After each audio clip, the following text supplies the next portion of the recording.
Yes, it's the Kaleidoscope of Facts.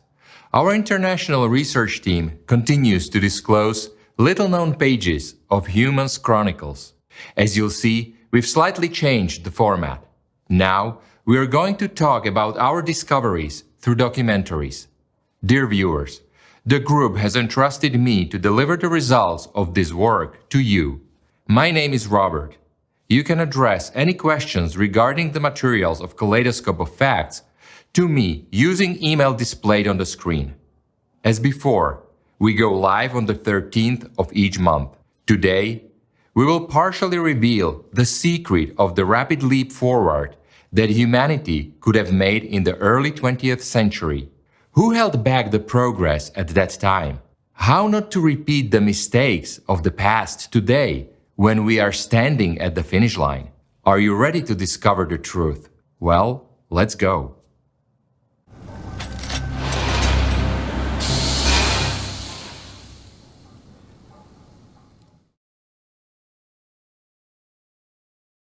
Scientific and technological progress is a multifaceted process that covers all aspects of society. And first of all, this is a process of qualitative changes of means of production, tools of labor, production technologies, and management. It has always been this way. Now let's look at how this process took place in the 19th century, how it reached its peak, and why it eventually stopped. In those distant years, when electric generators did not exist yet, and science did not discover the principles of controlling electricity, there were already challenges related to its application. One of such tasks was the illumination of cities.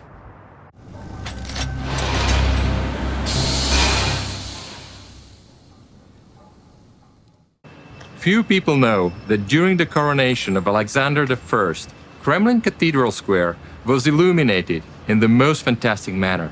Naturally, there could be no photography at that time. This technology would only emerge 3 decades later. Thanks to the urban landscape master Fyodor Alexeyev, details of this event have reached us. Fyodor Alexeyev was the first master of urban landscapes in Russian painting. He traveled extensively, capturing views of provincial towns across Russia, as well as St. Petersburg and Moscow. Architecture played a significant role in his cityscapes, and as an artist, Fyodor Alexeyev had an exceptional eye for even the tiniest details. That's why examining his paintings is particularly fascinating today. They serve as a kind of documentary reflection of reality. One of his paintings, dedicated to the coronation of Alexander I on September 15, 1801, is of particular interest to us. Although the photograph of the event emerged only 3 decades later, this painting allows us to truly appreciate the scale of the spectacular light show organized for this occasion. Today, we don't know how the Kremlin illumination was arranged at a time when electricity was still officially undiscovered.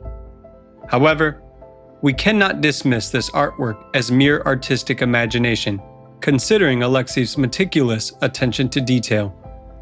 Everything becomes clear when you read the memoirs of Ivan Alexeyevich Vitorov, a Russian official, judge, educator, and writer. The ceremony finished at about 2 or 3 a.m. In the evening of the same day, the entire city was illuminated. Shields with lit firepots and colorful lanterns were placed in front of houses on every street. All churches were also illuminated with firepots, especially Ivan the Great Bell Tower. A dazzling display of lights from its base to the top across illuminated the dark night. Above its dome, a crown made of colorful lanterns was displayed. The walls of the tower and the buildings throughout the Kremlin were also illuminated. The whole of Moscow presented an extraordinary and beautiful sight. We rode through the streets for a long time, enjoying the spectacle of various illuminations and the bustling crowds. Many houses were illuminated from bottom to rooftop with firepots and lanterns, particularly the Pashkov house, with both wings and the garden was ablaze. From the top of its belvedere to the peaks of the wings, fiery garlands were strung. The Kremlin was teeming with countless people of all genders. All the squares resembled brightly lit rooms. Opposite the Kremlin Palace, on the other side of the Moscow River, a massive shield was lit up.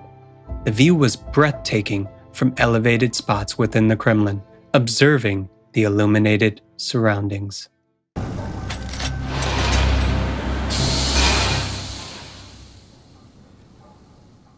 That cities in the 19th century were illuminated by gas lanterns. Gas lamps were also used inside houses. At least, that's what we used to think. Now take a look at the architectural structure of that time, particularly at those bases. Many assume that it is not just decoration. Supporters of the official history refer to these vases as urns for the ashes of the deceased or just decoration. However, alternative historians suppose that these vases are related to atmospheric electricity. According to one of the most common theories, the vases contained mercury. It's worth mentioning that identical vases are found on the historical buildings all over the world.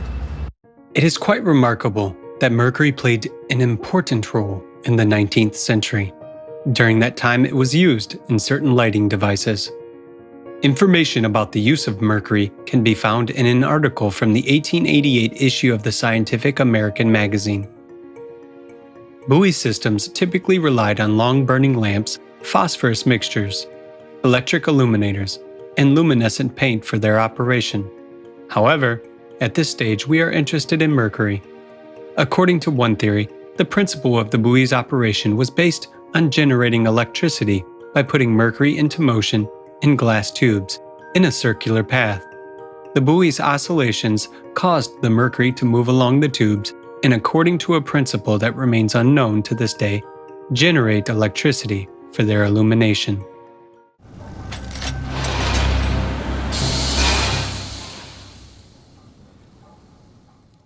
Any stage of the development of equipment and technology happens after science explores new horizons of knowledge. In the 19th century, such horizons were the theory of electricity and the theory of gases, which led to the creation of steam engines. Discovering the laws of electricity allowed humanity to take the next leap in its development. The cities of the early and late 19th century changed fundamentally. In 100 years, the technological way of life changed completely. Cities were entangled with wires, streetcar rails, and illuminated with electricity. Magazines widely advertised steam engines for electricity generation. Electric motors of almost any power became available for purchase. The telephone and telegraph became everyday items in households. Many other things emerged, the existence of which city dwellers could not even imagine. Such was the advancement of technological progress over just 1 century.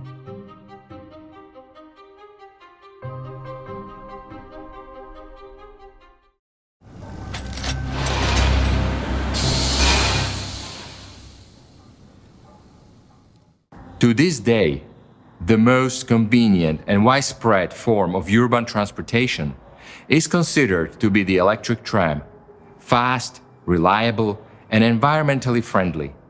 And how many interesting stories are associated with it? Do you know what the very first trams were like? And when did they first appear? It's amusing to observe the self-moving little trams of the late 19th century. Gliding along without overhead wires or a third rail below, they move effortlessly without puffing away. But they should. After all, if not electricity, then steam and wood should have powered them. Yet, they are absent. There's certainly no steam and smoke in sight. Of course, the first thing that comes to mind is that electric current could be supplied through the rails. However, firstly, bulky transformers converters were needed. Plus, it was costly. The lion's share of energy was simply lost, even over a short distance. For instance, in modern subways, special technologies are applied to deliver voltage to the rails as the train approaches. By the way, that's why some early tram lines also had a third power rail in the middle. Just think. We still use these technologies to this day. It's impossible to give a definite answer here, because we need to consider different types of trams. And there were many types: double-deckers, single-deckers, small and large. But there are even videos where trams are moving without horses, without wires, without any kind of current collectors. Unlike our trams which ran and are still running, there must be wires there. There are many inconsistencies, such as how do they run? What are they running on? At the same time, there are photos where current collectors are already present, where they install some other poles and stretch wires. It means trams were of absolutely different types. Now we know that trams are only of one type, with wires. And there is this mast there that connects to the power grid, right? But then, why do we see that there is no power grid as such? Here again, we remember our 19th century energy capabilities, that it was extensive and mostly wireless. Accordingly, etheric generators were installed on trams, on their roofs. We can even call them mini-domes. I think they could operate as self-contained, autonomous sources, if there was enough power from such a generator, or if they were connected, for instance, to the wireless electricity network of these poles. And there was a lot of energy there, as much as you want. I mean, a vast field was created. Naturally, they were powered from there if there was not enough power. This is my personal opinion, and that's why they could move. Also, there is such a moment when Tesla's generator is in operation, and if we connect to it a simple small motor through copper coils, following a certain scheme, well, I won't delve into the details now, you just need a certain simple scheme and you should know the number of coils. And so you just need to tune them so this resonance frequency, so to speak, to wind it, to charge it. And then the motor will work. It'll start spinning, that's it. Therefore, trams were of different types. There are also videos chronicles where it is shown how a tram is charged with water. This means there was some other technology, for example, engines on water. Why not? If electric cars were already in full swing in the 19th century, then in the early 20th century there was a mass production of electric cars. But in this case, apparently, there was a battery-based charging system. It turns out that at some point in time, there were several technologies, which was actually good, since there were ample options. Interestingly, though, during this very time frame, we can also see for some reason horse-drawn transport over some period. It's really surprising. There are also some cases when in one photo there is a self-driving tram without any visible poles or antennas, and right next to it there is a horse-drawn transport. Apparently there was some transition period, or maybe something broke down, stopped working. Or maybe it was a time when it was being destroyed. This theory also holds weight. And for some time they rode horses for some reason. Poor horses, it must have been so hard for them. But let's just grab the point. They constructed a tram network, built all these communication lines, and then used horses for propulsion. Well, it sounds a little absurd, if not crazy, right? Why go through the trouble? They could simply employ carts and carriage pulled by horses instead. Why use poor horses? There are even videos where a double-decker tram is pulled by horses. Well, how is that? It will get tired. And what for? It's not clear, you see? Anyway, what I was trying to explain to you now is that there were most likely many types of technologies, and even electric engines or motors. It turns out that the industry was developed in this regard. So it's amazing that at that time this electric engineering part was so remarkably developed, and it was truly diverse. During these years, there were many miraculous trams, such as the pneumatic tram, diesel-powered tram, and accumulator tram. However, the sea-going railway, known as the Daddy Long Legs, stood unparalleled. It was something in between a tram, a ferry, and a vessel. Also worthy of attention were the automotive pneumatic marvels. Among them was the noiseless, horseless carriage called the Hoadley, which was capable of a 15-mile-per-hour top speed and a range of a whopping 20 miles. At that time, at the turn of the century, the development of pneumatic technologies was occurring in various directions. Another marvel of technical ingenuity that has survived since then is the vertical pneumatic lifts. They operated on the same principle that today we present as the basis for the functioning of future elevators. These century-old elevators were made with such quality that some of them are still operational. For example, in St. Petersburg.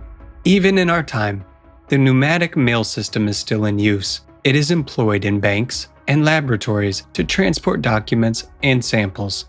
One example of how past technologies are still in use is the Wuppertal Suspension Railway, which has no equals in the world. It was constructed and launched back in the distant year of 1902 and continues to function, significantly easing the transportation flow of the city.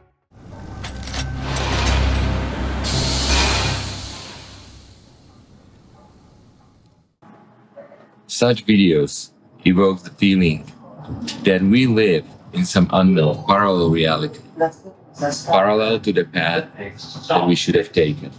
As for the modern transportation, cars have undoubtedly become more powerful, comfortable, smarter, but there haven't been any fundamental changes.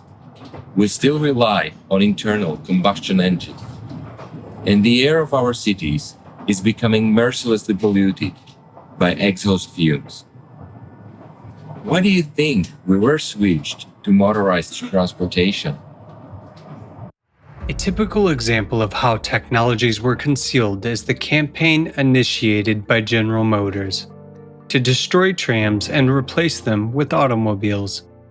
By the 1920s, General Motors' car sales had started to decline rapidly.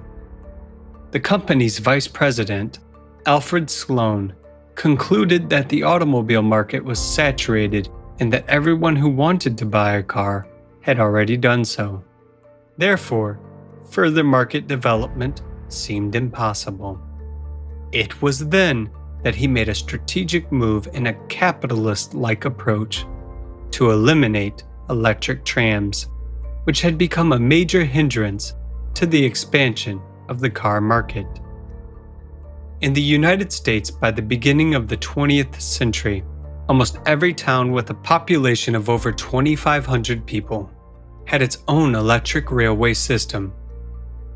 Moreover, tram lines connected a vast number of cities with each other. It was the favored and affordable means of transportation for Americans. An astounding fact is that the longest continuous route spanned over 1,500 kilometers. Some may even say that could be speed driving, as the average intercity tram speed reached 130 kilometers per hour.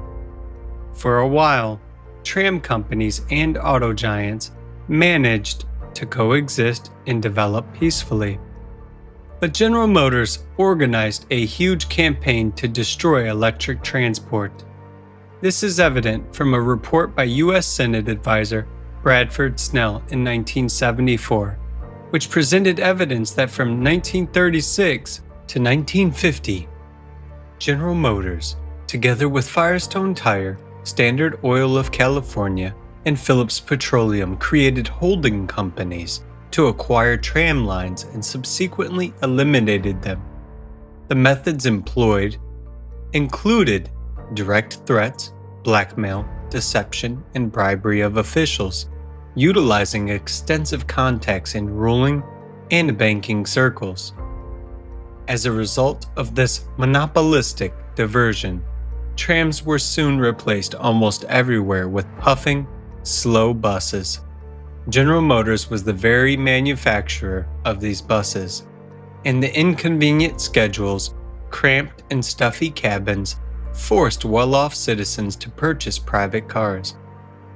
For violating antitrust legislation, the company was fined a mere $5,000, while each of the heads of the shell companies was fined $1. The trams disappeared from almost all cities very quickly. Alfred Sloan's actions turned out to be successful for the company's development and made him a hero. He even appeared on the cover of the Time magazine in 1926. But did he become a hero from the perspective of technological progress?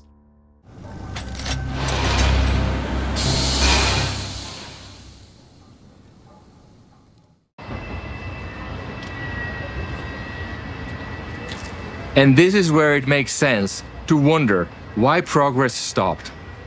What or who stopped it? In the process of research, it became clear that from the very beginning of history known to us, there has been an amazing cyclical pattern of events with a period of somewhere around 100 years. Let's take, for example, the year 1918. During World War I, an epidemic of a mysterious Spanish flu took the lives of about 100 million people. Then a massive famine followed. The war resulted in the reshaping of territories and the dissolution of 4 empires: German, Russian, Austro-Hungarian, and Ottoman. Throughout history, one pattern has remained consistent, a pattern well known in the consumerist format of society: epidemic, war, famine. Doesn't this remind you of anything? Over the past 70 years, there have been no fundamental discoveries in the field of natural sciences. There are many reasons for this, but the main one lies in the intensive development of consumer society. You may have a different opinion, but let's take a look at how it happened. What have you heard, for example, about the world exhibitions of the 19th century? There were many of them, held at different times and in different countries. We will look at just a few of them. Paris, the year 1889.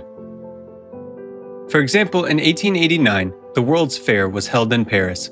The famous Eiffel Tower served as the entrance arc to the exhibition grounds, which was initially intended to be dismantled after the event. Typically, after the conclusion of an exhibition, its exhibits were taken down. However, the Eiffel Tower remained standing to this day and has become the iconic symbol of Paris. Architects of the pavilions, eager to glimpse into the future, competed with each other in the utopianism of their projects. The real sensation was caused by the 111-meter-long Machinery Hall, the largest indoor facility in the world at that time. It was constructed with welded iron, not cast iron as originally planned, sparking lively discussions about the practical and artistic properties of these materials. The press hailed electricity as the queen of this exhibition. Alongside it, a great number of fascinating exhibits were displayed, including textile machines and steam engines. Daimler's automobile and Benz's automobile. The public witnessed a working photo booth for the first time at the exhibition. To facilitate the operation of the event, a special 3-kilometer-long railway was built. Chicago, 1893. One of the most monumental events in history was the World's Columbian Exposition, held in Chicago in 1893. On the marshy shores of Lake Michigan, over an area of 600 acres, they built nearly 200 stunning buildings as part of preparation for the exhibition. They used specially treated, white plastered wood for construction, and on top of that, they built 19 national pavilions and 24 pavilions representing American states, along with canals and lagoons. The area featured an elevated railway, moving sidewalks, lift-up fountains, a giant Ferris wheel, an ice mountain, and an entire street of pleasures, with theaters, zoos, and market fairs. The exhibition was a great success, attracting 27 million visitors in just 6 months. The Ferris wheel. If the Eiffel Tower was the hallmark of the Paris exhibition, the Ferris wheel stole the spotlight at this one. Its height reached 80.4 meters, that is 264 feet, with a wheel diameter of 75 meters. The main axle, which supported the wheel, weighed 70 tons, making it the largest forged iron part in the history of humanity at that time. This colossal steel machine was constructed for the opening of the exhibition. It weighed around 2,000 tons and rotated with the help of 2 steam engines, each with a power of 1,000 horsepower. The wheel had 36 cabins attached to its rim, accommodating 20 seated and 40 standing passengers in each. It took a 20-minute ride to complete one full revolution, offering 2,160 passengers at a time stunning views of the exhibition surroundings. The main attraction of the event surpassed any 19th century skyscraper in height, 200,000 light bulbs. Thanks to the efforts of Nikola Tesla and George Westinghouse, the World's Columbian Exposition in Chicago was opened on May 1, 1893, illuminated by a dazzling display of 200,000 electric light bulbs. York Telescope. Another fascinating object was the York Telescope, 20 meters long and weighing 70 tons. The balancing was so precise that it could be moved with a touch of a pointing finger. This was the largest telescope of that time, custom made for the World's Columbian Exposition. The Slavenyov Cup. One of the unique testimonies of progress in welding art was an exhibit called the Slavenyov Cup, named after its inventor, engineer Nikolai Gavrilovich Slavenyov. It was welded from 8 different black and colored metals that were previously considered unconnectable: bronze, nickel, steel, copper, cast iron, bell bronze, tombac, and new silver. Thus, the exhibit demonstrated the possibility of connecting the entire range of technical metals of that time. The Slavenyov Cup astonished the exhibition visitors and remains one of the most convincing pieces of evidence of Slavenyov's highest qualifications as both a scientist and a metallurgist practitioner. Slavenyov received a medal for the produced scientific and technical revolution. It was his method that laid the foundation for all modern welding production. Infrastructure and all the exhibits showcased at the Columbian Exhibition required a significant amount of energy. Specialists took a great interest in the steam engines within the electric power stations supplying the exhibition with energy. Together, they generated no less than 25,000 horsepower, and the total power of the dynamos reached 15,000 kilowatts. In addition to providing electric lighting for the exhibition, the power stations supplied electricity for the Underground Railway, moving sidewalks, boats with electric motors, illuminated fountains, and other purposes. Another world exhibition took place in Paris, France, from April 15th to November 12th, 1900. The exhibition was symbolized by the transition from the 19th century to the new 20th century. Over the course of 7 months, more than 50 million people visited the exhibition, a world record at that time. As the turn of the century approached, electricity had already made its mark. The colossal growth of the means of transportation, ocean-class steamships, railways, electric telegraphs, and the Suez Canal, which opened in 1869, for the first time created truly global market relationships. And in Russia, after the abolition of serfdom in 1861, an actual industrial boom had begun. Dmitry Mendeleev actively participated in the work of the exhibition, serving as the vice president of the international jury. the moving sidewalk. One of the most interesting exhibits at the exhibition was the moving sidewalk, often referred to as the Street of the Future. It was set in motion by electric motors and divided into 3 platforms, one of which remained fixed while the other 2 moved. The first platform operated at a slower speed of 4 kilometers an hour, and the second one moved at 8 kilometers an hour. The sidewalk spanned the entire exhibition, measuring 3.5 kilometers in length, and featuring 9 stations. It was believed that such sidewalks would soon become widely available, but we are still waiting to see them. Today, similar walkways can be found in airports and supermarkets and are called travelators, but they don't match the scale of the sidewalks of that time. Furthermore, the moving sidewalks were located outdoors, unlike modern travelators a mere 100 years ago. A concept that we currently associate with sci-fi movies was successfully implemented and used daily, accommodating up to 70,000 people at its peak. Nowadays, such a mechanism would not be that expensive, but the cost of electricity has risen. It's not from ether after all. At the same World Exhibition, Rudolf Diesel presented a diesel engine running on rapeseed oil. The subsequent fate of Rudolf Diesel is intriguing. He obtained a patent for his new invention, an engine based on self-ignition of the mixture, which achieved the highest efficiency among piston engines, reaching 50%. However, his sensational discovery brought him neither wealth nor fame. The endless patent processes exhausted Rudolf and deprived him of his last savings. And his attempt to start cooperation with England cost him his life. On September 30th, 1913, Diesel boarded a ferry in Antwerp. Despite his financial troubles, he was in high spirits, joking with friends and eagerly sharing stories about his invention with fellow passengers. He then went to his cabin, asked the steward to wake him up in the morning, and vanished. The circumstances surrounding Rudolf Diesel's death remain another mystery in history. Nevertheless, his name forever remains in the term diesel engine. And now, let's return to the World Exhibition. Serbian mathematician Mihailo Petrović was awarded a gold medal for his presented invention of the hydraulic integrator, an analog computing machine. Just think about it. A computing machine existed over 120 years ago.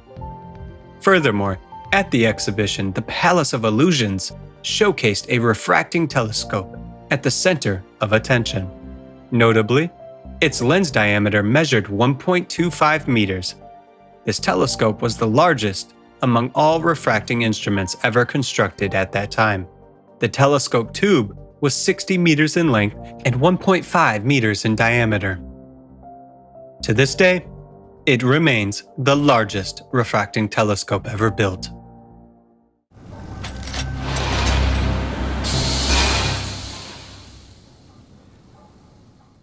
Studying 19th century photographs, one can't help but conclude that humanity took a wrong turn. Or it was turned. The world exhibitions of the 19th century were the brightest events of that era and had a profound influence on the technological and cultural development of society. Such exhibitions began to be held in 1851. Their aim was to unite the efforts of humankind in the movement towards peace, creation, and the progressive future. At that time, it seemed that in about 100 years, people would colonize other planets and travel to distant stars and galaxies. But do we see that today? Have we traveled to distant stars? What went wrong? Let's investigate together. Since the second half of the 19th century, there has been a rapid numerical growth of intellectuals in Europe on the wave of liberalism. Competition for a place under the sun sharply intensified among them. The revolutionary zeal of young, ambitious, and unscrupulous scientists intoxicated by their rapid scholarship and the desire to become famous at any cost, paralyzed not only the representatives of the responsible and honest circle of scientists, but also the entire scientific community. Thus, at the beginning of the 20th century, instead of the method of persuasion, the method of total suppression of one's opponents by means of mental, physical, and moral violence against them broke into the fashion of scientific disputes.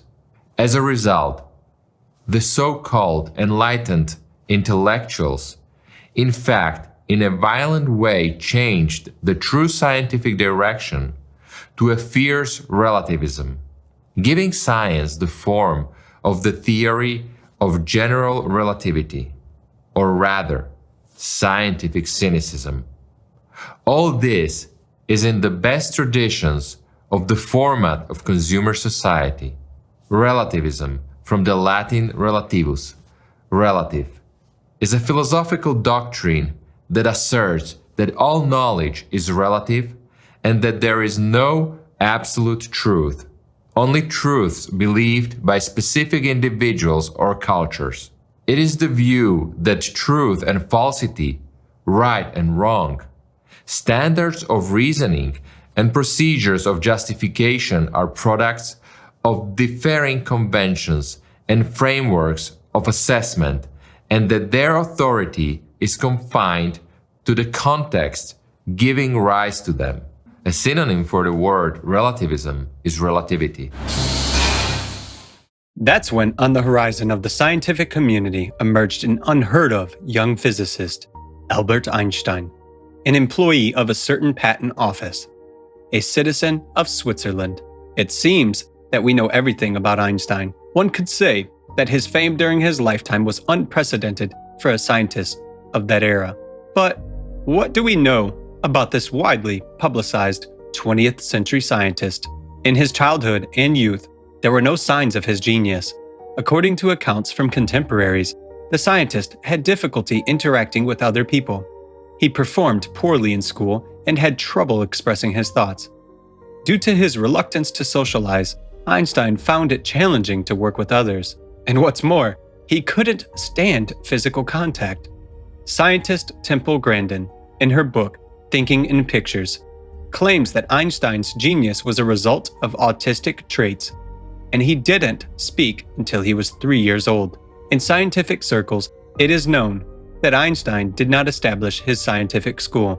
He didn't give lectures to students, and he didn't have any graduate students. From archival documents, it is known that after Einstein was elected to the Berlin Academy of Sciences, for several initial years, he worked there not as a specialist in theoretical physics, but rather as an expert in aviation technology, probably based on his experience at the patent office.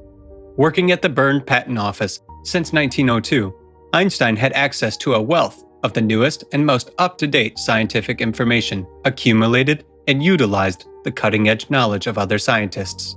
He formulated his special theory of relativity in 1905, but he didn't start from scratch. He took basic ideas from the French physicist Poincare and borrowed the mathematical apparatus from Lorentz. In his work, Einstein did not make a single reference, thus presenting others' discoveries as his own. Poincare, upon meeting Einstein once, accused him of plagiarism and scientific dishonesty.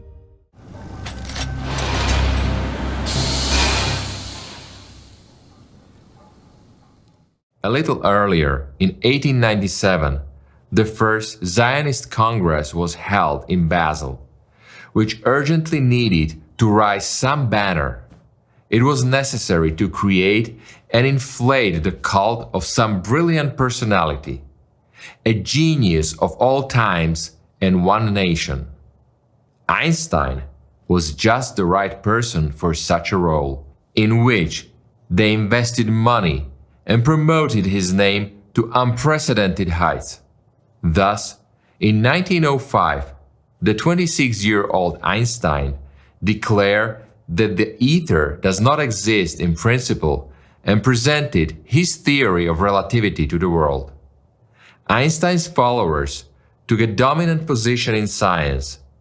It is indicative that any experiments supporting the existence of the ether or challenging the theory of relativity were harshly rejected and continue to be rejected by this academic school. It was precisely in 1905 that a deliberate destruction of the ether theory began in the scientific community.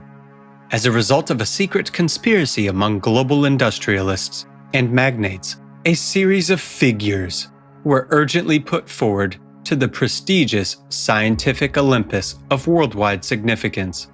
They were then promoted all over the world, and in turn, they started replacing the concept of the ether and diverting physics into a completely different direction of research. Publishing his works on the topical issues of the time, Einstein began to expound on the theory of relativity. Skillfully, he managed to steer the scientific worldview in another direction. His patrons promptly popularized and presented his works as independent theories. In these scientific works, the notion of the ether was completely abolished due to lack of necessity. An upheaval began to take place in the scientific world. Scientists were cleverly pitted against each other, preventing them from reaching a common opinion. And in 1920, during the Congress of the Union of German Natural Scientists and Physicians held in Germany, the concept of ether was officially abolished in science. All these facts point to a sabotage in science, obstructing the discovery of free and no-cost ether energy for all of humanity.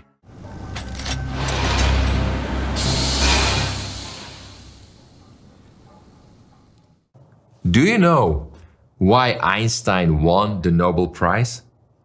The logical assumption would be that it was for the theory of relativity. But no.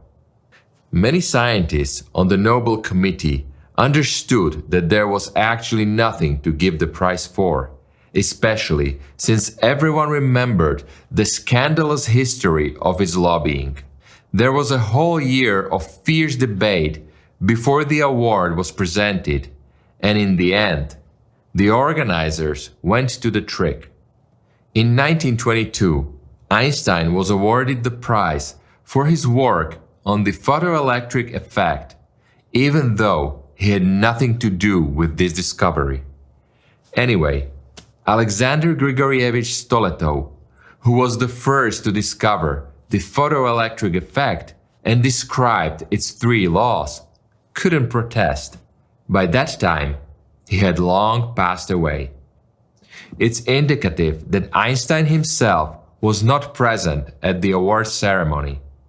The true intentions of the creators of the world scientific celebrity became clear later, when all research on the ether was shut down. At the same time, since the middle of the 20s of the 20th century, a large-scale discrediting of the ether as one of the basic concepts of theoretical physics began in the world media, and physicists who even mentioned the ether in conversation with colleagues were unquestionably labeled as pseudoscientists, even if they were right in their conclusions 1,000 times over. From that time on, the theory of relativity became the standard of correctness for any other theories, which must in no way contradict Einstein's theory. The restrictions reached absurdity.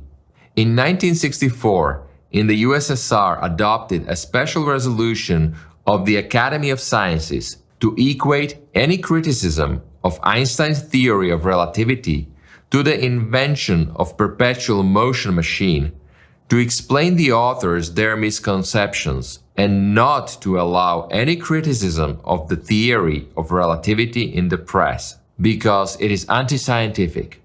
A revealing detail in the whole story is the fact that the manuscript of the main work on the special theory of relativity, on the electrodynamics of moving bodies, was lost immediately after publication. Is this why it was lost? Because it also contained the signature of Einstein's wife?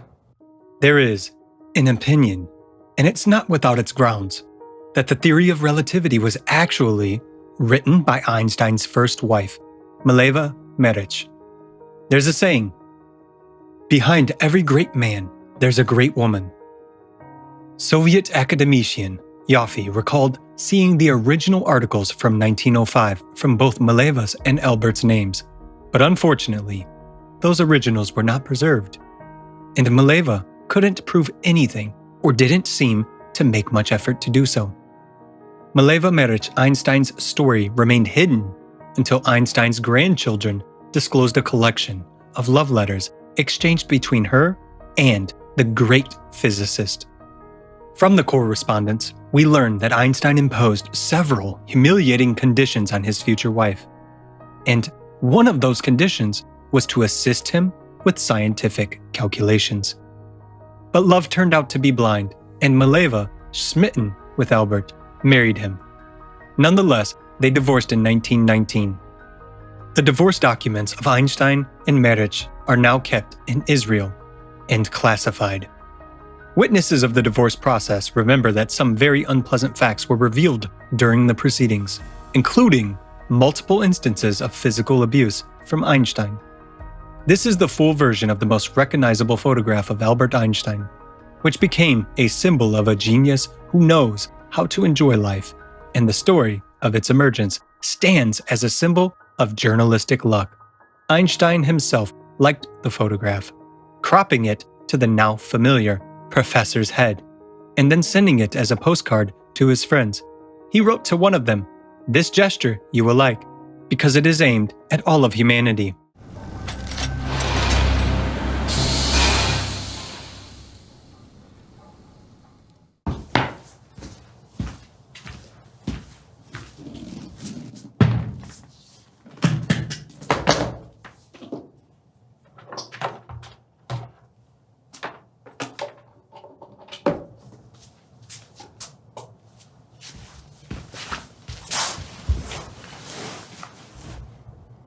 This is how an electric power station, capable of meeting all the energy needs of your home, might look like.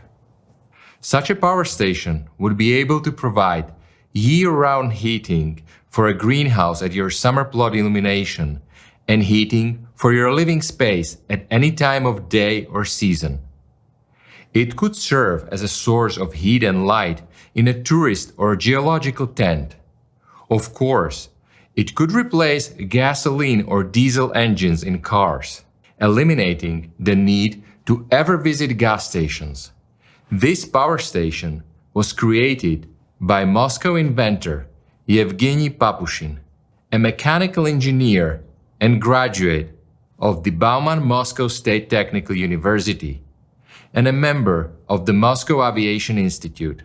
Furthermore, Papushin has developed an apparatus that can replace a rocket engine.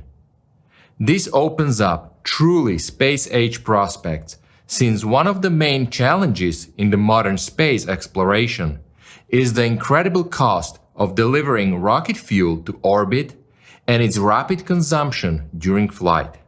Numerous attempts of the inventor to appeal to the state's structures resulted in nothing.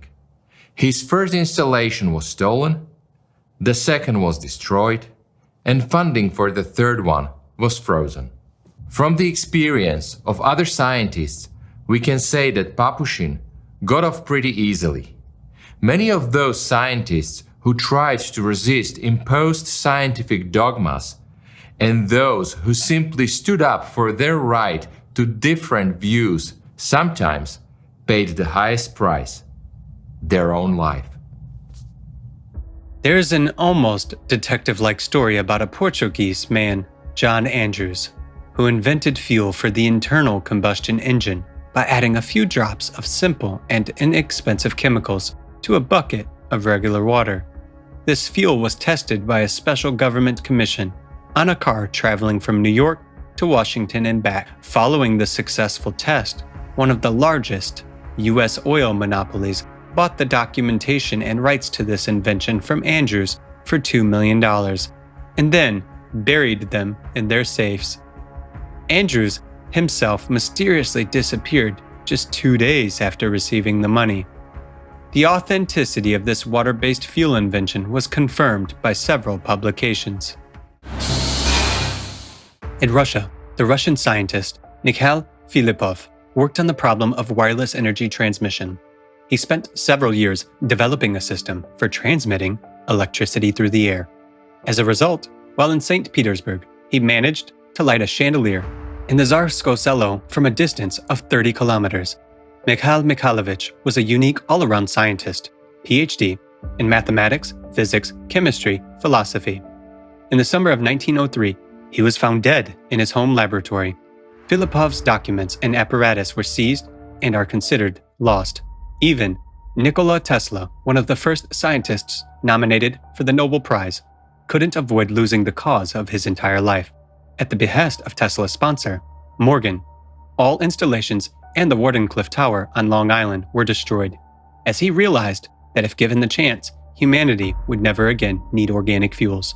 And so, since then, the world has been searching for energy. In the 1960s, Stanley Meyer invented and patented a device that could generate energy from water instead of petroleum-based fuels. He called it the water fuel cell. By the mid-70s, the price of crude oil in the global market had tripled, and oil prices in the USA were increasing every day. The prospect of losing the oil market due to Meyer's invention meant catastrophe for the oil magnates. As a result, he faced pressure from the government, being accused of fraud and subjected to ostracism. On March 20th, 1998, Meyer met with 2 Belgian investors at the Cracker Barrel restaurant, where his brother, Stephen Meyer, was also present. During the meal, they were all eating toast when suddenly Meyer rushed outside, clutching his throat. He only managed to tell his brother that he had been poisoned.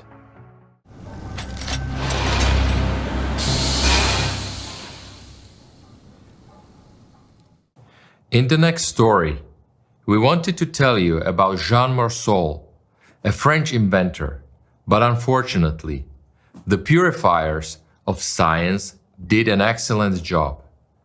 There is not a single photograph of Morsel left in the public domain.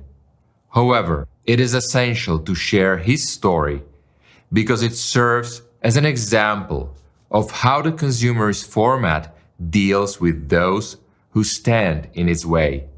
Jean Morsel patented his molecular internal combustion engine in the 1950s. It ran on water, zinc, and antimony.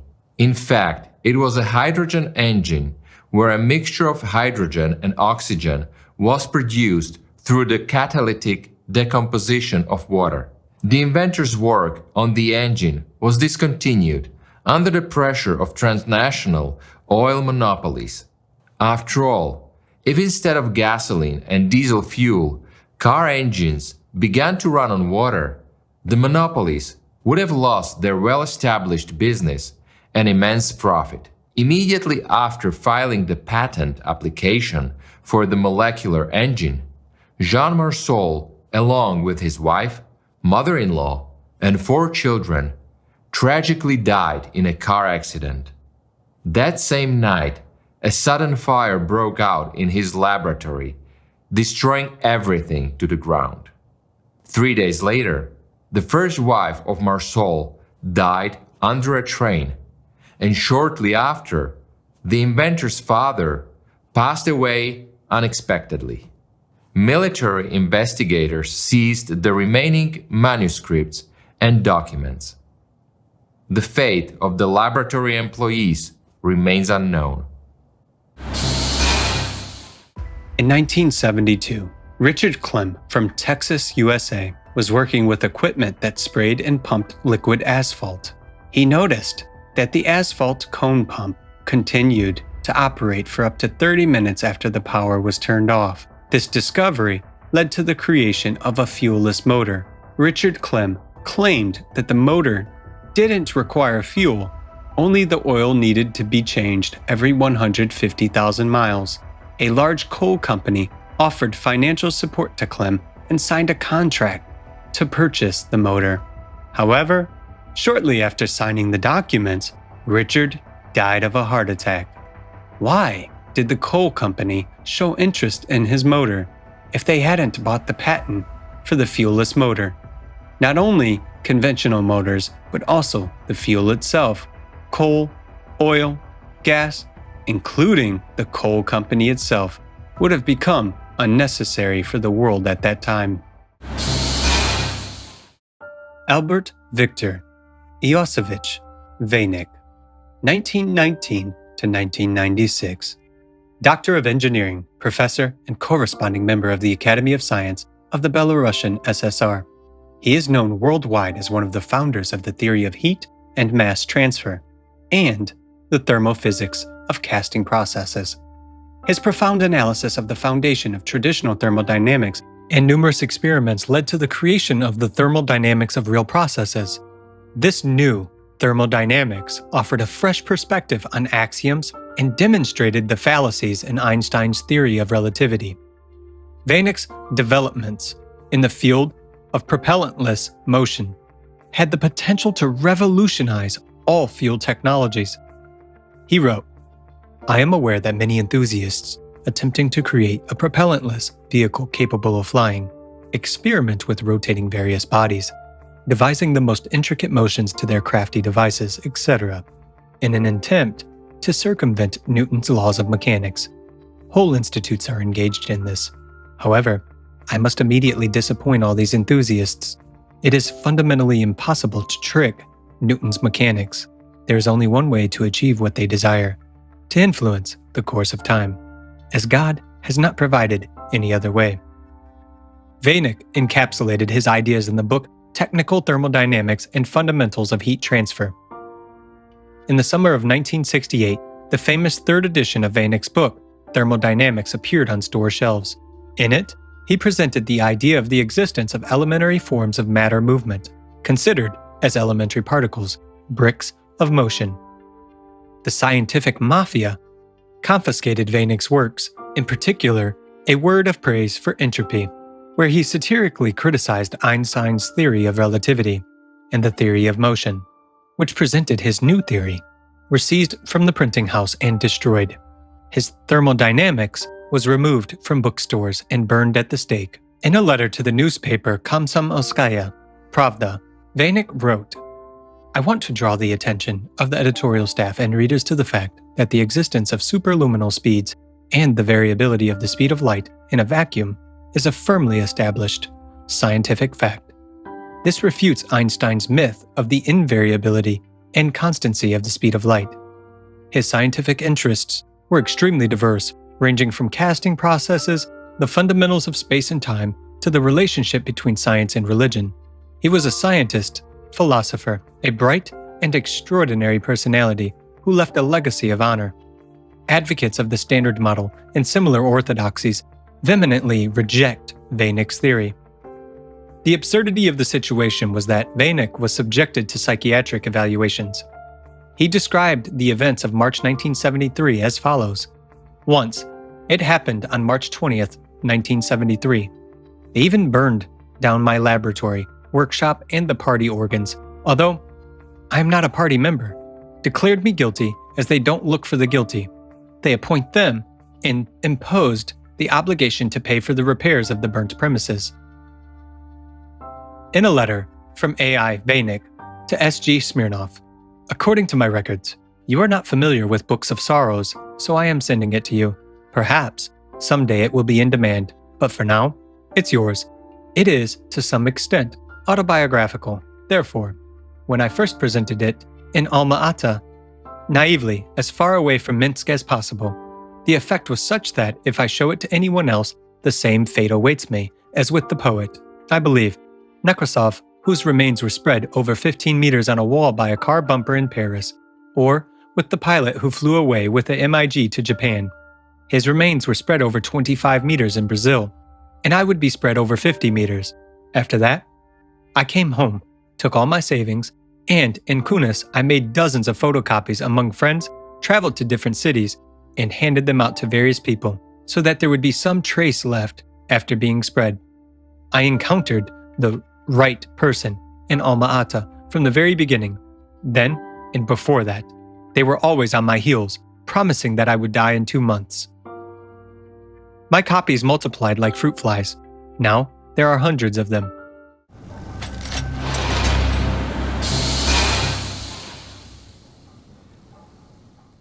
On November 24, 1996, at 6 o'clock in the morning, Vejnik was hurrying to the early liturgy. On Oktyabrskaya Square in Minsk, he was hit by a car. Then a second car completed the tragedy. It would seem that the facts confirm the accidental nature of the incident, but a month before Vejnik's death, his life was attempted under similar circumstances. A car deliberately tried to run him down. Miraculously, he paused, and the car, swerving towards him, hit him slightly. Vejnik, Papushin, Filimonenko.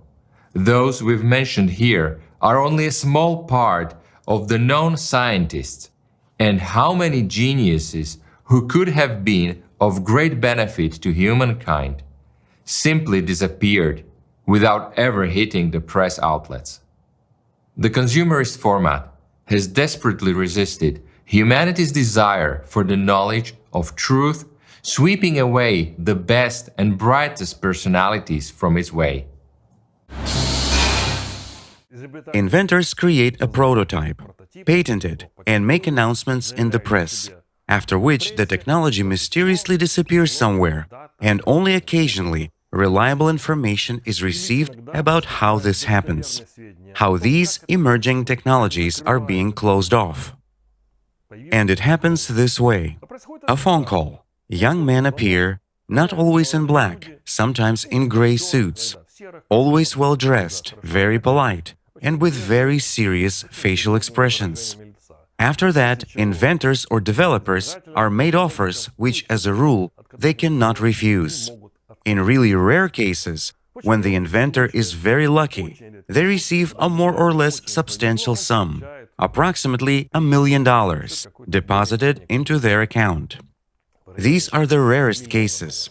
In most cases, the offers are not as tempting and much less pleasant. These are threats to their family, threats to the person themselves, or simply a demand to sign some documents, after which the development is taken away for them forever, and they remain forever silent. I will not list all these names because the list, believe me, is very long. I even received some confidential messages that by talking about these technologies, Andrei, you are actually risking a lot. This was said by people directly involved in these very secret services.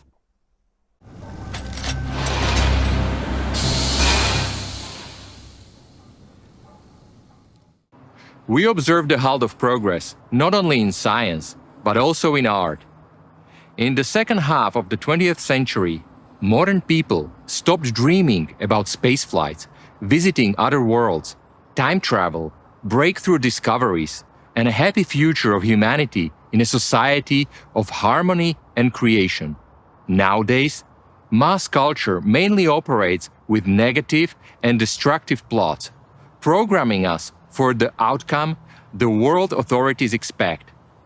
What do you think they expect, and why do they act this way? But it doesn't end with mass culture. In the consumerist format, all means are involved: viruses, wars, hunger. It's a working scheme after the implementation of which not only people's lives are destroyed, but also the technologies that give life and freedom. It did stop them, of course. Many scientific developments were definitely halted. This is 100%. In particular, everything. And not only could, but they actually did vanish. Why? Who's an engineer? Who's an inventor? It's either an individual or a group of 2 or 3 people, and often only one of them really knows something. When millions of boys are called up to the army and they die, There are not just human bodies lying on the battlefield. Let's ponder. There are brilliant discoveries, fundamental scientific inventions.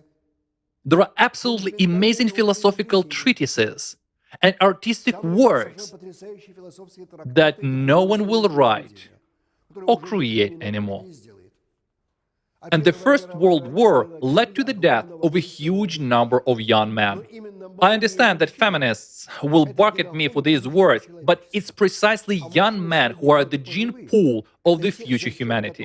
While middle-aged and elderly men are those who make breakthroughs possible, it takes a long time to bring up an inventor as scientist. Remember an amazing episode in Yefremov's Starships where an old scientist discovers a tank in which his disciple died and extracts a folder containing unique, amazing calculations and drawings.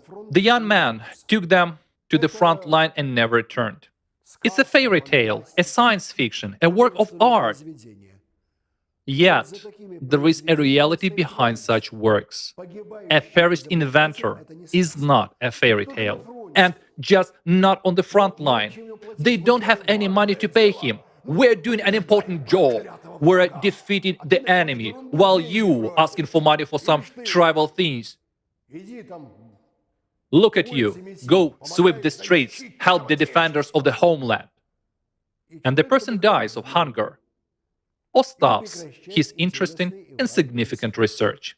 This happens at every step of any war. Moreover, the wars of the past were not waged with such intensity and cruelty. They did not involve so many people, but started from the Franco-Prussian War, and especially the First World War, they did involve them. Hundreds of thousands and millions of young men, a sharp decline in the economy, the entire economy, with all the ensuing consequences. And all this happens due to our tacit consent. In addition to wars, progress is also hindered by our unwillingness to learn new things. Learned helplessness syndrome, omniscience, laziness, greed, slave psychology and thinking. All these are the reasons why human beings do not develop but degrade in the consumerist format of society. As we can see, evil exists within each of us. We shift responsibility onto the government, blame politicians and everyone we can. Yet, we ourselves are not interested in developing the technologies that could set us free. As the saying goes, in the search for enemies, the main thing is not to stumble upon ourselves. Because each of us has mindsets that stop us and prevent us from moving forward in our development. It's quite simple. The responsibility lies with each of us, and our future doesn't depend on some authorities. Friends won't save us, because friends are we. And it is only up to us to determine what our future will be like.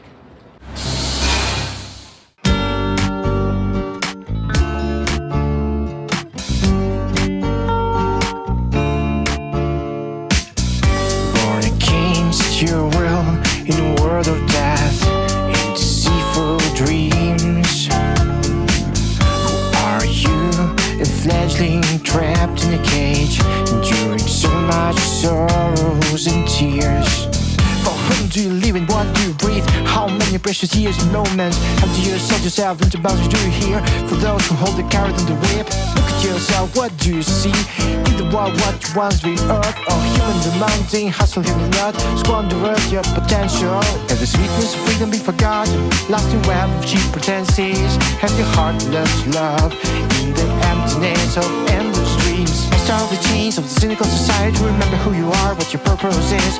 While it's a glimmer of dignity within you, awaken so the hell does not dwell in you. Everyone feels that something not right when stuck in the hellish wheel.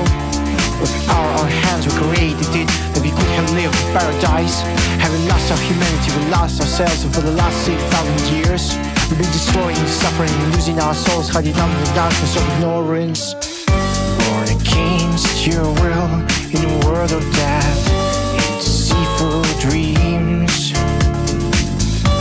Are you a fledgling trapped in a cage, enduring so much sorrows and tears? how we created good and useful things for ourselves, for king, for children, for the careless murder of fellow human beings. Technologies now serve at the instant. For heavy days, the lives long ago, giving both light and comfort. This is why concealed and tossed to the dogs, while we're left with the bare bones. We fight for the light favors, ready to devour each other. Yet as long as society doesn't fall silent, within we can peacefully sleep. Oh, human, don't extinguish the spark of your soul. Preserve, multiply the gifts. Hasten to warm out with love. Illuminate planet Earth with it. Let the unity of hearts resonate. Let goodness beget more goodness. By casting away the frown of suffering, together we'll tame the core of the planet. So maybe significant for now, amidst the infinity of star systems.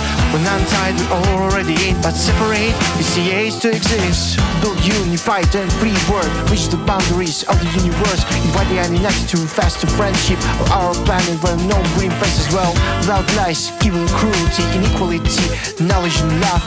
Must speed rate and the speed of light, and happiness will sparkle in everyone. Our replicators will receive all we need for our bodies. In our world, dictators will see age to exist. The fate of slaves will become a thing of the past. Rules will become our law, and God's law will be our reward. And we shall never forget who you are. If you human are ready, if you human are ready, if you human are ready, if you human are ready, hey.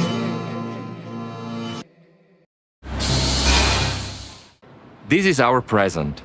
Now imagine what our future will be like when progressive technologies start to integrate into everyday life. In the future, new capabilities inherent in humans will be continuously discovered. Imagine being able to teleport to any point in the universe. And we'll not only possess telekinesis, but also the power of thought in all its manifestations. Imagine a world where free energy won't be something supernatural and unreal. Even now, some inventors have working fuel-free generators. In the future, these generators will not only be in every factory, but also in every home and every vehicle. One of the most frequently asked questions I get is, Andre, tell me, where are these fuel-free technologies? How many are there? Why don't they pave their own way? After all, once they appear on the horizon, of course, businesses will immediately grab hold of them. Well, you see, friends, the number of these technologies, according to Patrick Kelly's compendium, is approximately 160 plus. It's important to consider that Kelly's compendium covers a period of about 20 years. This is the end of the 20th century and the beginning of the 21st century. It means it's far from being complete. Moreover, these technologies can be divided into groups: the use of centrifugal forces, the use of electricity, magnetic and gravitational energy. Well, whatever you want. In fact, it's quite challenging to even structure them due to their significant diversity. And all this diversity appeared not over a very long period of time. Most of them emerged in the second half of the 20th century, but their fate is more or less the same. First of all these devices are characterized by, not just energy, not just motion. There is actually a whole complex of technologies, including in medicine, in material science and engineering. When you can change materials. Years ago, when we all lived in the Soviet Union, significant work was done in Ukraine. To be more precise, in Lviv, to research new methods in metallurgy, changing the properties of metals under the influence of torsion field generators. There were remarkable achievements. For instance, they melted metal and, in the molten state, it was exposed to a torsion generator for several minutes. The structure of the metal changed. And all of this was confirmed in many places. And now it is confirmed everywhere in Russia. There are all the documents, there is everything. Nevertheless, the technologies aren't being implemented. Good quality metal can be produced with relatively low costs, but it all is at the standstill for the same reasons why we do not yet have new sources of energy, why we do not develop new types of transportation that can fly in space without a rocket engine. There are already such devices. And the fact that we constantly see several unidentified flying objects every day in all countries is not surprising. Apparently, there are conscious beings that have this knowledge and have been using it for a long time, while some bad guys simply don't let us implement it on Earth. After all, we depend heavily on energy. I mean, here in Russia, energy prices are growing very fast, and the same is happening worldwide. How can an ordinary person pay for all these energy resources? They have to work a lot. That's why, of course, this will make people free.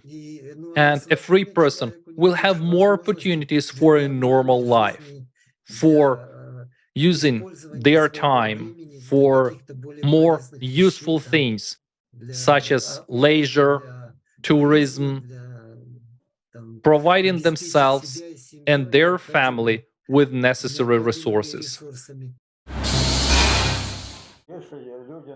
If people start to do real work, that is, stop making money, and develop science and knowledge already in the post-technological stage of development, then their life will become beautiful. Because a lot can be changed then. Now, of course, it is difficult to say, but basically, then the human will be able to do everything. Because, well, what the existence outside of metric systems is, what happens there and what will be, we do not know yet. I mean, a human there will become, you could say, omnipotent, and will be able to do almost everything. Bosses and owners will be eliminated. People will live as a collective and solve different problems to provide for daily life and for the further development of the mind, in search of further development of human civilization and its intelligence. While the material part will be fully provided, and that's why the development will go in new, very interesting directions. In other words, we will get rid of what people strive for today, only money, while interests and search will be much more ambitious, exciting, and effective. Naturally, when the human is born, he is looking for something to do, he is thinking, and if his material needs are met, so to speak, then he is engaged only in what is closest to him, what is interesting to him. Well, you know, first and foremost, we will get freedom from need. We will have opportunities for the development of each and every one of us, and we will be free from the most powerful lever of control and coercion, which is the manipulation of scarce energy resources. With energy freedom, we will simply begin a new life. Opportunities will open up, not only for economic prosperity, but in particular for the conquest of the solar system. And these opportunities, these technologies already exist today. I'll tell you even more. There are already several companies that have brought their devices to the level of commercial use and are just waiting for the opportunity to produce clean electricity without any harmful emissions, radiation, and completely fuel-free. Hundreds, even terawatts. Moreover, there are technologies that allow us to provide each and every household with a compact source of electricity that can fit, roughly speaking, into your socket. And lastly, there are technologies that will simply allow us to easily fly to Mars in a week. Not just one way, like Elon Musk, but to have a round trip. At the current stage of development, humanity hasn't yet freed itself from its animal legacy.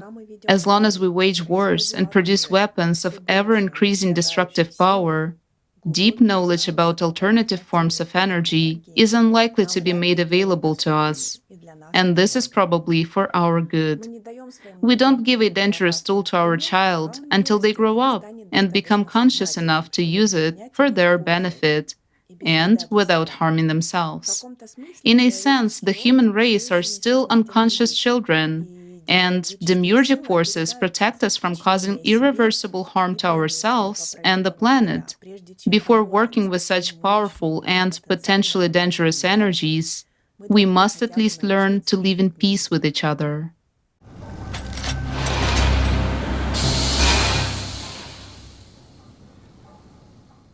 Once again, science has picked up tremendous speed.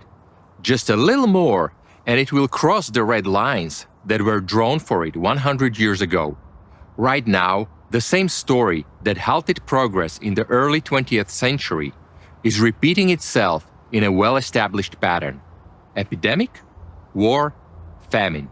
Today, few people consider these three phenomena as a unified and most effective weapon used by those who seek total power. This triad has appeared throughout history since ancient times. Today, it is still used to break people's will, impose values that are foreign to them, destroy entire nations, and gain the ability to manipulate millions of people. 639 AD. The Prophet never led conquering wars. However, right after his departure, the first caliphs, Abu Bakr and Umar, started using Islam to create an empire. Abu Bakr and Umar unleashed murderous wars of conquest.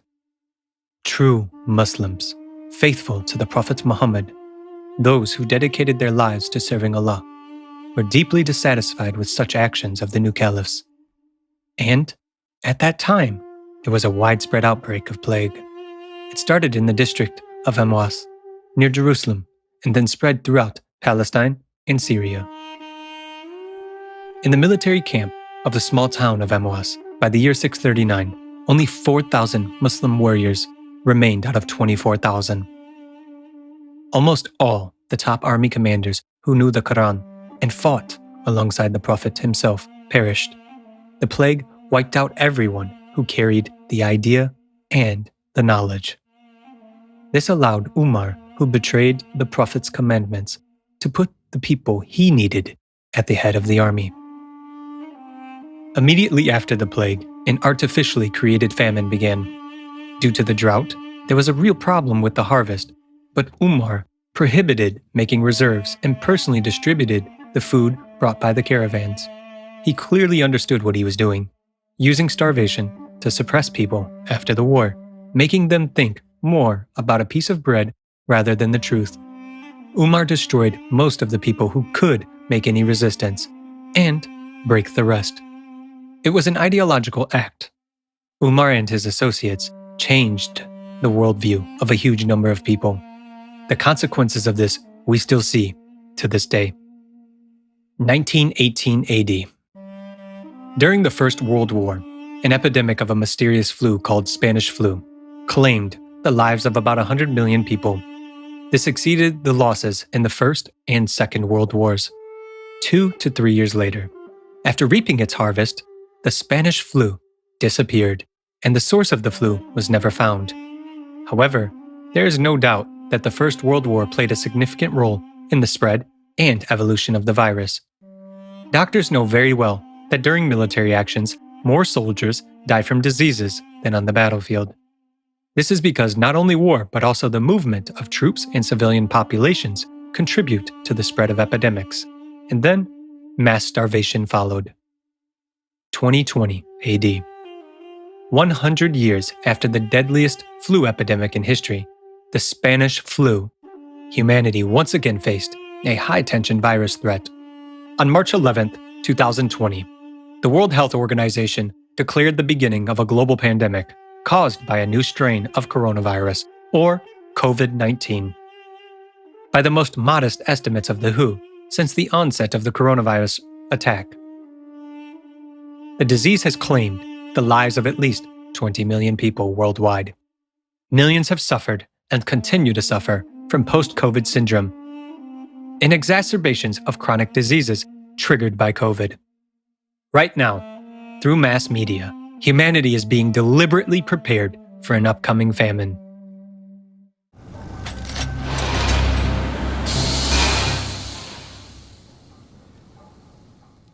The results of using the ominous triad of epidemic, war, and famine have always been the same: impoverishment, mass casualties, people's fear for their lives, and subservience of humanity to a few individuals. Currently, we are witnessing the unfolding of the second phase of this scheme in modern realities. When it's over, the restrictions will be escalated to a new high-tech level. Some of you might say, well, we've been through this before, we'll go over it again. The problem in this whole story is that there is no time left for humanity on planet Earth to implement the epidemic, war, famine triad once more. This will be our final point. Climate change will mark the end. In order to ascend to the next stage of development, humanity must become free. Only the liberated science of a united humanity can stop the cataclysms. It's up to each of us now. We have the way out. The creative society, this model, allows humanity to evolve in its development, both technologically and spiritually. The creative society, it's a format that awakens faith in oneself among people, ensures safety for all, provides equality, justice, as well as a dignified future for every individual on our planet and for human civilization as a whole. For several years, we have been informing about the creative society. The most frequent question we hear is, what will my life be like in the creative society? Friends, it's time to answer this question that concerns all of us. Make yourselves comfortable. We invite you to a wonderful world where the most valuable thing is human life. Your life. Living conditions, everyday life. Already in the transition period from the consumerist format of society to the creative one, each person will immediately be provided with accommodation of at least 60 square meters for a comfortable life. If you have a family of 5, you will live in a house or apartment of 300 square meters.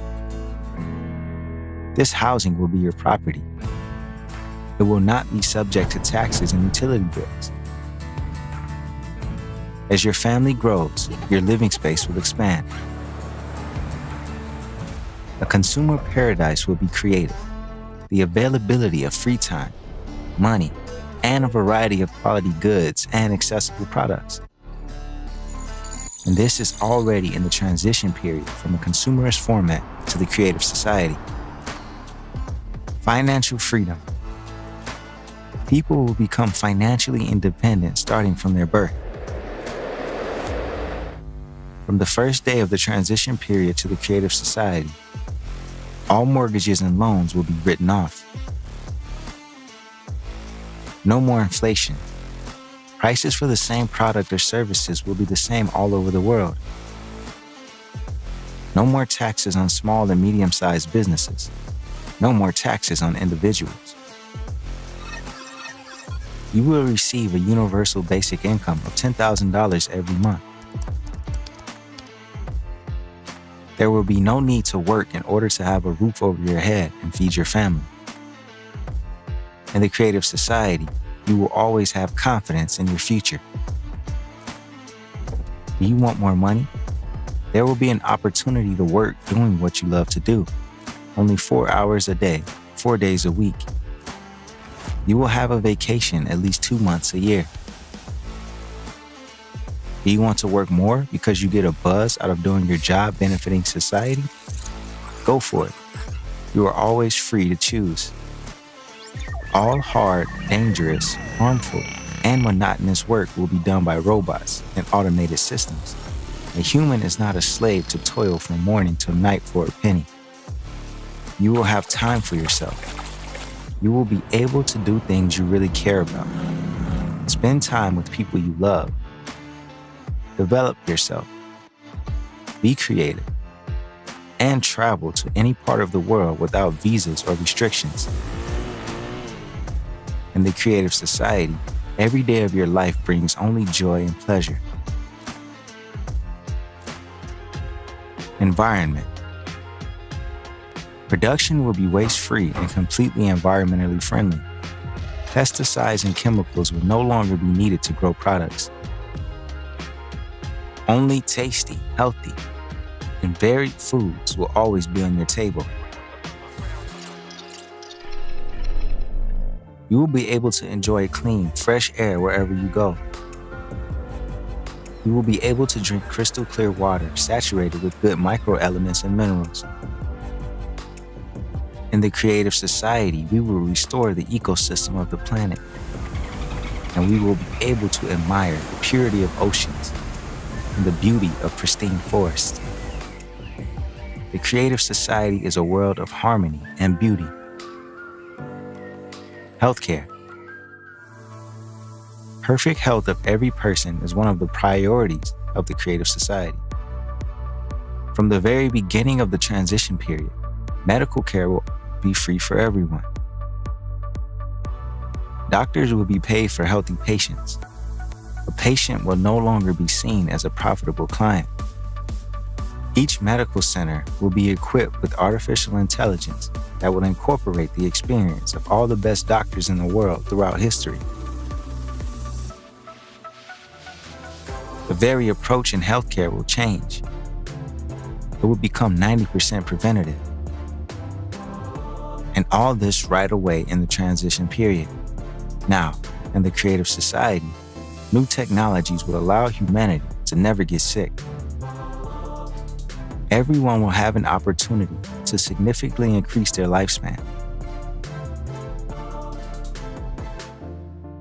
To date, these technologies are already being developed, but the consumerist format makes them inaccessible for us. A simple device installed in the shower cubicle will scan your body and will adjust your appearance according to your wishes. In the creative society, you'll be really healthy, completely free of charge. Education. You deserve a decent, high quality, and free education. Do you like to study? In the creative society, you can get as many degrees as you want. And you won't have to worry about earning a living because you'll have a universal basic income. From the first days of the transition period to the creative society, you can easily acquire a new profession if you wish to.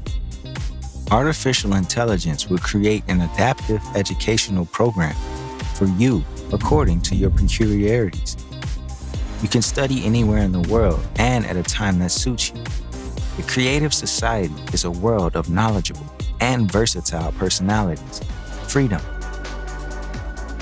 People will decide for themselves what rules and laws to live by and implement their decisions through voting on a unified platform. The highest value is human life. Everything will be built around the fundamental basis. The world's media will no longer be in private hands, but will belong to society as a whole. This means that they will no longer be able to manipulate public opinion for the profit of a few. The media will truthfully and holistically inform, educate, and inspire people. Safety.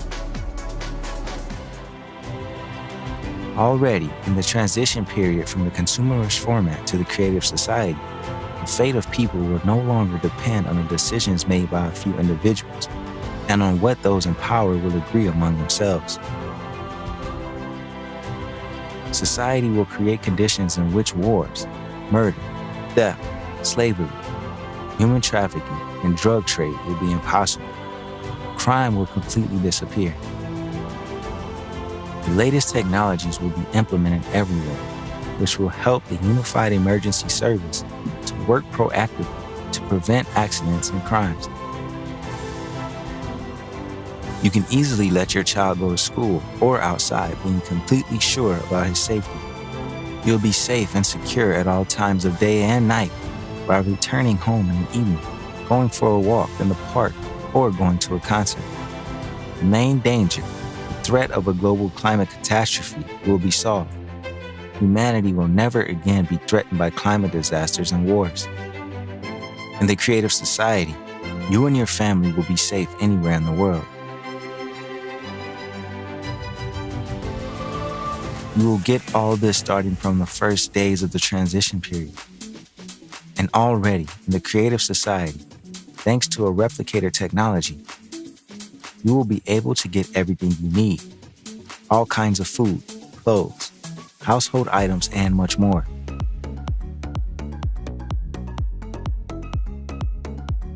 As fantastic as it may sound, most of the technologies we're talking about already exist.